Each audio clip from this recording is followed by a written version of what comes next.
Mega Knight needs a rework. Rework Firecracker. Please rework Mirror, OP and trash. These kind of comments have been buzzing in the Clash Royale community since the game's early days. But when it comes to reworking a card that players have spent countless hours mastering, Supercell has to tread carefully. Yet one card stood out, lingering in the shadows of the meta, underwhelming for days, weeks, and even months. The Rage spell. You won. It's not even over yet! Second Rage! Oh, Jimmy, how you like me now? A spell that sparked more love, hate, and joy in Clash Royale history than any other. In today's video, we'll dive into the fascinating journey of the Rage spell, how it went from being practically useless to one of the most powerful spells in the game, exploring its evolution, reworks, and the profound impact it's had on Clash Royale history.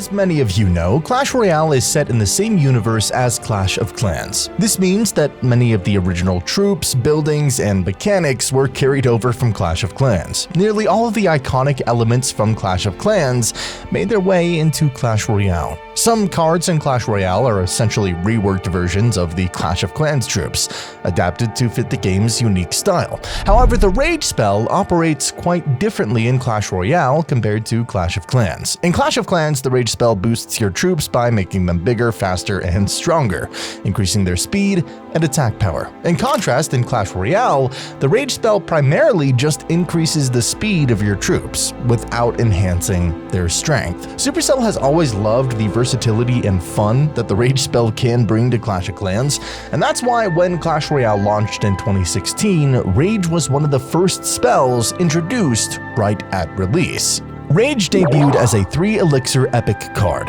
immediately standing out among the spells. However, its epic rarity made it extremely difficult to upgrade, as epic cards were hard to obtain. As a result, casual players often preferred spells like Arrows, Zap, or Fireball. And despite this, those who managed to get their hands on the Rage spell were very fortunate, as it functioned quite differently back then.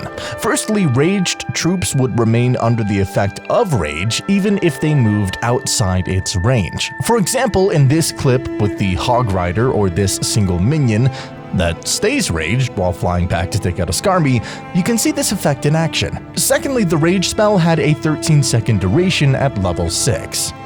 13 seconds and a radius of 5. Given that the maximum level for epics was 8 at the time, this meant it could last up to 15 seconds, nearly 10 seconds longer than its current duration. Absolutely insane. Thirdly, the radius of the Rage spell was much larger back then, 5 tiles compared to today's 3. Lastly, the Rage spell didn't deal any damage, so finishing off a tower could be challenging if you didn't have another spell. Overall, these stats made it an overpowered 3 Elixir spell, but players weren't aware of this yet. In January, Rage had a 0% usage rate among top players. However, things were different at lower levels of play. One popular combination was Rage and Freeze, which was interesting since neither spell dealt damage. This was effectively countered by using the Witch and Wizard, both excellent against swarms. Pairing these with the Hog Rider and a powerful push with both spells created a formidable deck that almost played itself. But this was just one of many decks that gained popularity. The Giant Skeleton and Balloon combo also climbed the ranks, as Rage helped get the balloon to the Princess Tower, and since the Giant Skeleton's main advantage was its bomb, Rage made him attack faster and deliver that big bomb to the tower, creating a very satisfying experience. Speaking of rage-inducing moments, let me share a quick story. While walking home, deep in a Clash Royale match, I didn't notice my wallet slip out and I lost everything. Had to cancel all of my cards. But that never would have happened if I'd had an extra wallet back then. Let me introduce you to the aluminum card holder. It's sleek, minimalistic, and with just one click, your cards fan out. ready to go. It holds up to 12 cards plus cash, all in a slim design. The game changer is their Finder GPS card. If you drop your wallet while gaming, you get an instant notification. You can track it down and make it ring. Plus, it's waterproof and holds a charge for 6 months. ARCTO also offers RFID protection to keep your information safe from digital thieves, something we all need these days. And whether you're into the sleek aluminum look or prefer the feel of leather, they've got something for you. The Parliament wallet, for example, offers a bit more space while keeping that same innovative design. It's made with environmentally certified premium leather, which feels great and is eco-friendly. ARCTO has a range of colors and designs, ensuring there's a perfect fit for any taste. If your mom, dad, siblings, or friends are always scrambling to find their cards or IDs, this wallet is a game changer and makes a great gift. Click the link down below to enjoy 30% off during ARCTO's Labor Day sale and use code ARCTO at checkout to unlock even more savings. Don't miss out. This offer won't last long. Now, let's get back to our journey through Rage's history in Clash Royale. By the end of February 2016, Supercell introduced a series of balance changes, and Rage lost its, eternal rage effect. Now troops would lose the rage bonus if they were outside its effect for 2 seconds. This change was significant, but fortunately, just a month later, another balance update improved Rage. The speed boost increased from 35% to 40%, although its duration was reduced by 2 seconds. This adjustment was more of a buff than a nerf, as troops now attacked even faster.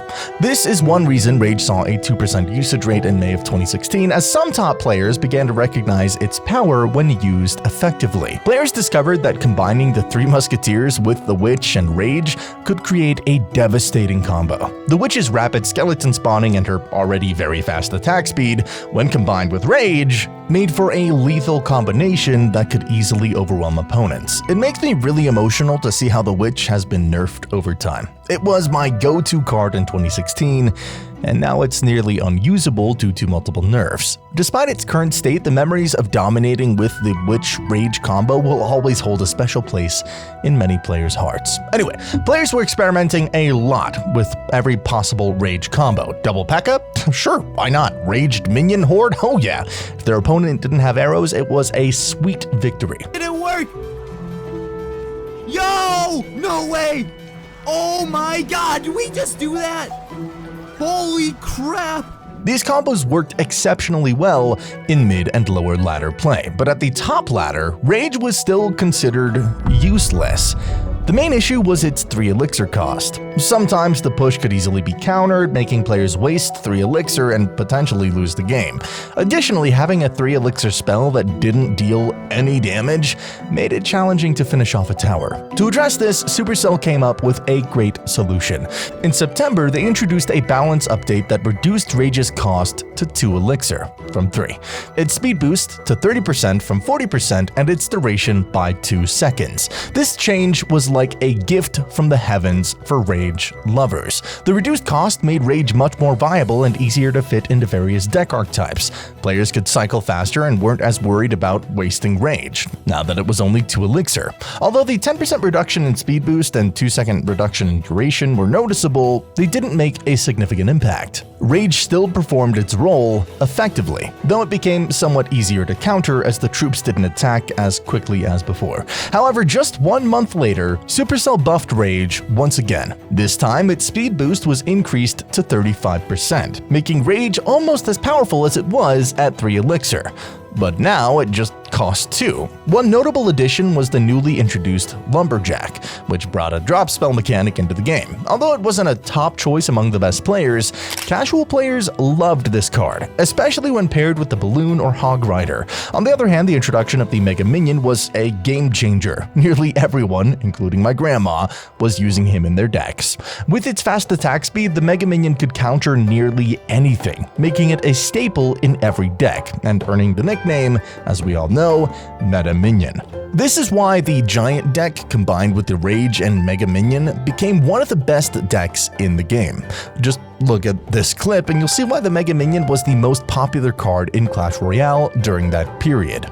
With the Giant as a tank, archers, and minions as support, this deck earned a reputation for being nearly unbeatable. It was incredible to see how popular Rage had become, even among the top players in the game, but experimentation did not stop there.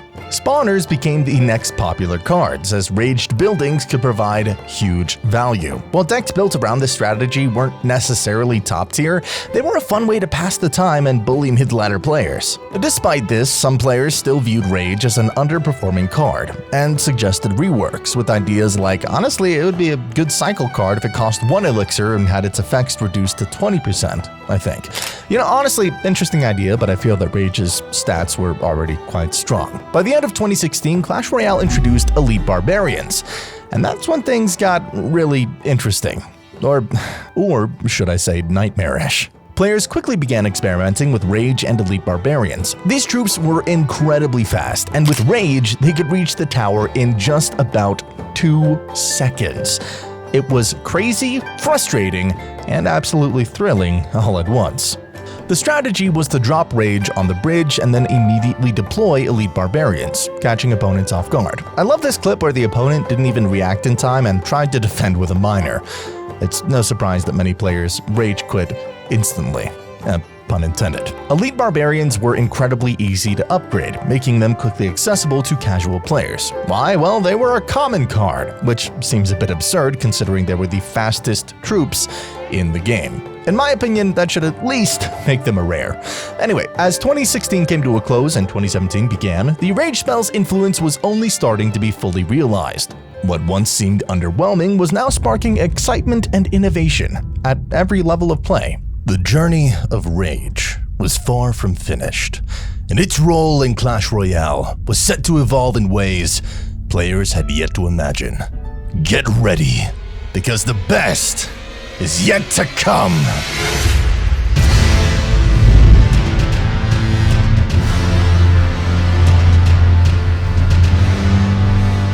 In 2017, Rage didn't receive any balance updates, but its popularity was skyrocketing. Several new deck archetypes emerged where Rage played a central role. Pompeo, one of the best balloon players to this day, illustrates this. He built an extremely fast 2.5 balloon cycle deck, using Ice Golem for tanking and Rage to ensure the balloon hit on the tower. In this video, Ash analyzed Pompeo's gameplay and commented on his skills, and while I don't know Ash's exact ranking at the time, he 3-crowned almost every opponent in the video, proving that this deck was one of the best during that period. By the end of January, Rage had skyrocketed to a 6% usage rate at the top ladder, and that was a massive shift considering Rage had previously been stuck at 0% among the best players. And check this out. Of all things, Rage actually saw some use as a gacha card in certain scarmy balloon decks. Rage even found its way into balloon golem beatdown decks. Was Pompeo behind this shift? Did he inspire top players to experiment with Rage? Hey, anything's possible.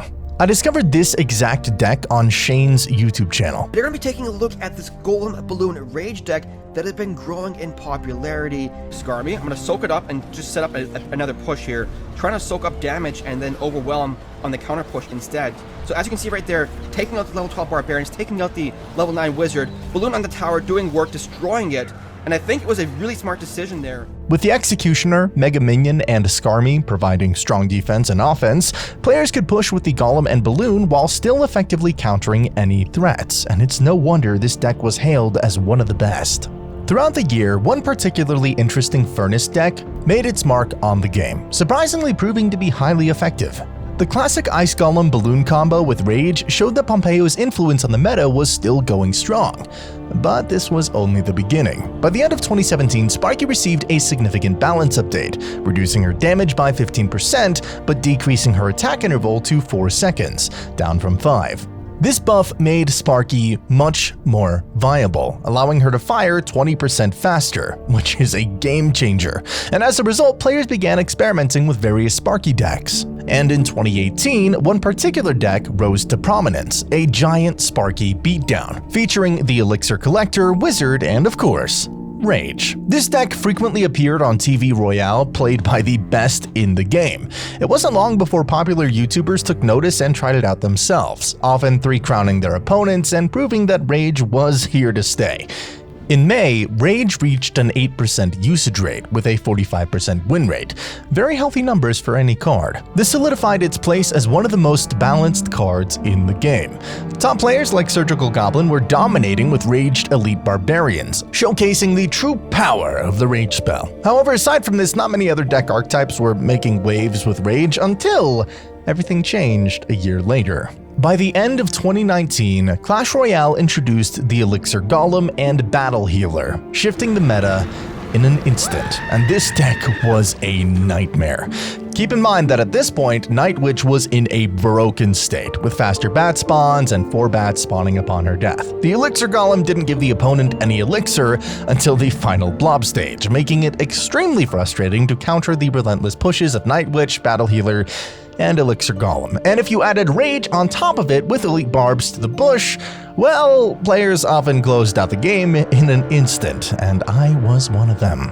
Also, the Battle Healer had 10% more HP than she does today, so you can imagine what this Elixir Golem meta felt like. It was no skill, but it was still exciting. All at once. Yet this was just the tip of the iceberg. The era of Rage had only just begun. In 2020, something heartbreaking happened that shook the Clash Royale community. The beloved heal spell was removed from the game. It was the first, and so far the only, card to be deleted entirely. The developers struggled to balance it, nerfing it repeatedly until they finally decided to remove it without hesitation, leaving heal lovers devastated. However, the essence of the heal spell wasn't completely lost. It was reborn as the heal spirit, making it the first spell to be transformed into a spirit. This sparked a huge debate among fans. Would we see even more spirits in the future? Really like this idea of changing spells into spirits, so maybe in the future, who knows, we'll get some more spirits. Reddit was flooded with creative ideas. Air Spirit, Ghost Spirit, Hypnosis Spirit, Earth Spirit, Adorable Water Spirit, my personal favorite, the Rocket Spirit, and yet none of these ideas stirred as much discussion as the concept of a Rage Spirit. The idea of converting another spell into a spirit seemed perfect. Right? Well, not quite. While it was an interesting thought, why would Supercell delete Rage and replace it with Rage Spirit if the card was performing well? A better approach might be to have both Rage Spirit and Rage Spell, which could bring more variety to the game and open up new strategies. We'll just have to wait and see what the Clash Royale devs have in store for us in the future. By the end of 2020, the Goblin Giant received a significant buff in a new balance update. His attack speed was increased, with the interval between attacks reduced to 1.5 seconds, down from 1.7, and his first attack time improved to 0.8 seconds, from 1. This buff instantly boosted the Goblin Giant's popularity, leading to the rise of new decks. One of the deadliest combinations to emerge was Goblin Giant Sparky with the Rage spell. Amount of elixir, we will lose this game. That is just a simple fact of life. So I need to go for a zap here, so we're going to be able to kill his minions. We have the mini P.E.K.K.A still alive. We have a Sparky alive. The mini P.E.K.K.A is going to be able to shred the bandit. And we go and hit the Musketeer with the Sparky because it's raged up and it fires off like a machine gun. That's what I'm talking about, baby. We take the tower. We're asserting dominance. We're going to make this happen. I believe in miracles. This powerful deck quickly dominated the meta, proving difficult to defend against even for top players, and consistently achieving top finishes. Rage continued to maintain its relevance throughout 2021, holding a healthy 4% usage rate and a 48% win rate. But what happened next was something no one could have predicted. By the end of 2022, Clash Royale introduced 2 new cards, the Phoenix and the Monk. Both were ridiculously overpowered upon release. The Phoenix, a card whose egg could spawn with full health even when targeted by the Princess Tower, and the Monk, a 4 elixir champion with a 1 elixir ability that could counter nearly every ranged troop, took the game by storm. This marked the beginning of the Phonk meta, where Rage skyrocketed to the top, reaching 20% usage rate in November. The meta was so broken that even the previously underwhelming cards like Mirror surged to the top 3 with a 34% usage rate. It was around this time that players started to notice a pattern. The devs claimed they tested these cards before release, but it seemed like the only testing involved ensuring the card would drive players to spend money on gems or the Pass Royale to max out and climb the ladder, only to be nerfed into an unplayable state shortly after. Rinse and repeat. Thankfully, after several weeks, the first nerfs arrived. The Phoenix was toned down, though still not perfectly balanced, and the Monk was effectively killed off with an increased Elixir cost from 4 to 5. It was fun while it lasted, but the Phonk meta was finally over. Yet there was one thing still far from over: balancing the Rage spell. In December, Supercell introduced a complete rework of Rage with the Clashmas update. This update set Rage's duration at a fixed 6 seconds at every level, and added area damage to the spell. Additionally, the spell's radius was reduced to 3 tiles, down from 5, and a 0.5 second deploy timer was added. What's interesting is that initially, Rage was supposed to have a slight knockback of 3 tiles, almost half the knockback of the log. However, this feature was scrapped just days before the update, likely because it would have made Rage too powerful. But why did Supercell decide to make such a drastic rework of the Rage spell? Well, from the data I've seen, Rage was in a very healthy spot, so why the change? Supercell stated this. Quote, Rage has always had a problem with the nature of its upgrades. They're quite weak at lower card levels and very strong at higher card levels, where its duration increases considerably. With this rework, we aim to remove the unsustainable duration increases while giving competition to other low-cost spells by providing Rage with spell damage when played. In the process, we hope to make Rage a much more versatile and fun card to play with and less of a one-trick. The fanbase was deeply divided. Some players absolutely loved the rework, while other players completely hated it. The rework is so terrible. Only people that have never used Rage think it's good. This was a common sentiment among low-ladder players, but the stats told a different story. Let's explain. Why did Rage go from 4% use rate and 43% win rate to 17% use rate and 50% win rate? It's truly baffling there are players that think Rage is now worse. And honestly, I totally agree with that last comment. Despite the loss of Rage's big radius, it became a much more versatile card. The ability to use it for that final chip damage on the tower was a game changer. Taking out Skarmy, Bats, or Spear Goblins became a breeze.